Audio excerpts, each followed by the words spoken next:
গতকাল 29শে নভেম্বর আমার আর আমার বৌদির আমার একটা বার্থডে ইনভাইট ছিলটা আমার স্টুডেন্টের বার্থডে। আমরা যেতে যেতেই কেক কাটা হয়ে গিয়েছিল, তাই কেকের পিস আমরা খেয়ে নিলাম।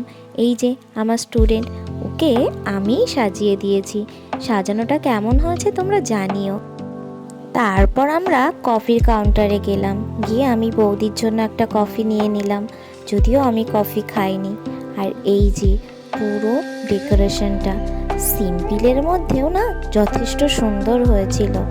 আর এটা খুব কম টাইমে করেছিল, ওদের একটু প্রবলেম হয়ে গিয়েছিল, তাই একদিনের মধ্যে এটা কমপ্লিট করেছে।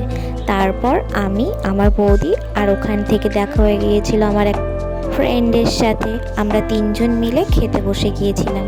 মেনুতে দিয়েছিল বেগুনি, মাছের মাথা দিয়ে ডাল, মাছ, চিকেন, আমের চাটনি, পাঁপড়, একটা করে সন্দেশ আর মিষ্টি ছিল।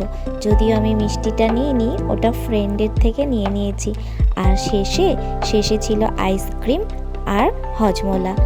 আর এই যে দুজন, এরাও আমার স্টুডেন্ট, এদেরও ওদের সাথে ইনভাইট ছিল। যেহেতু ওরা একসঙ্গে পড়ে, তাই ওদেরকে বাড়ি দিয়ে আমরাও বাড়ি চলে এলাম।